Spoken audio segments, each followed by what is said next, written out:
دوسرا مسئلہ ہے قربانی لازم کس پر ہے؟ تو قربانی صاحب استطاعت پہ لازم ہے، صاحب نصاب پہ لازم ہے۔ صاحب نصاب کسے کہتے ہیں؟ 5 چیزیں: سونا، چاندی، مال تجارت۔ مال تجارت کہتے ہیں ہر وہ سامان جو آپ نے بیچنے کی نیت سے خریدا ہو اور اب تک بیچنے ہی کی نیت ہو۔ اور چوتھی چیز ہے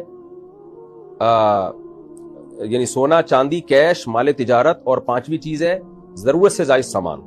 ضرورت سے زائد سامان اسے کہتے ہیں جو پورے سال استعمال میں نہ ہو، جیسے کوئی پلاٹ پڑا ہوا ہے آپ کے پاس، نہ کرائے پر ہے نہ آپ اس میں رہ رہے ہیں، تو یہ بھی ضرورت سے زائد ہے۔ کوئی گھر آپ نے بنایا ہوا ہے، نہ کرائے پہ دیا ہوا ہے نہ اس میں آپ رہتے ہیں، تو یہ بھی ضرورت سے زائد ہے۔ کوئی گاڑی آپ کے پاس ہے، پورے سال استعمال ہی نہیں ہوتی وہ بھی ضرورت سے زائد ہے۔ ڈنر سیٹ گھر میں پڑے ہوئے ہیں، شوکیس میں سجا کے رکھے ہیں، پورے سال استعمال ہی نہیں ہوئے، تو وہ بھی ضرورت سے زائد ہے۔ تو ضرورت سے زائد سامان یا سونا یا چاندی یا کیش اماؤنٹ یا تجارتی مال اگر آپ کے پاس 52.5 تولہ چاندی کے برابر ہے، آج کی تاریخ میں 52.5 تولہ چاندی کی جو بھی قیمت ہے وہ آپ سرچ کر لیں، بلکہ بقرعید کے دن جو بھی 52.5 تولہ چاندی کی قیمت ہوگی وہ آپ سرچ کر لیے گا، تو 1.5-2 لاکھ روپے بنتی ہے میرا خیال ہے۔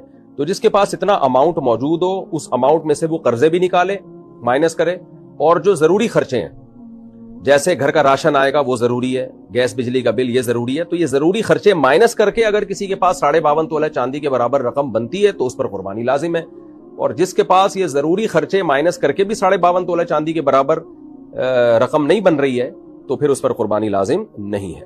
خواتین کے پاس عام طور پر چونکہ گولڈ ہوتا ہے اور کچھ نہ کچھ پیسے بھی ہوتے ہیں ان کے پاس، تو اور قرضہ نہیں ہے اگر، اور گھر کا راشن بھی خواتین نے نہیں ڈالنا ہوتا، وہ تو مردوں کی ذمہ داری ہے، تو گیس بجلی کا بل بھی مرد دے رہے ہوتے ہیں، تو اس لیے آج کے زمانے میں عام طور پہ خواتین پہ قربانی زیادہ لازم ہو رہی ہوتی ہے، مردوں پہ کم لازم ہو رہی ہوتی ہے، کیونکہ گولڈ ہوتا ہے خواتین کے پاس اور شریعت نے ان کے ذمے کوئی خرچے ڈالے نہیں ہیں، مردوں کے ذمے تو بہت سارے خرچے ہوتے ہیں، تو ایسی صورت میں خاتون پر بھی قربانی لازم ہوگی۔ ہاں، خاتون کی طرف سے ان کا شوہر قربانی کر سکتا ہے اجازت سے۔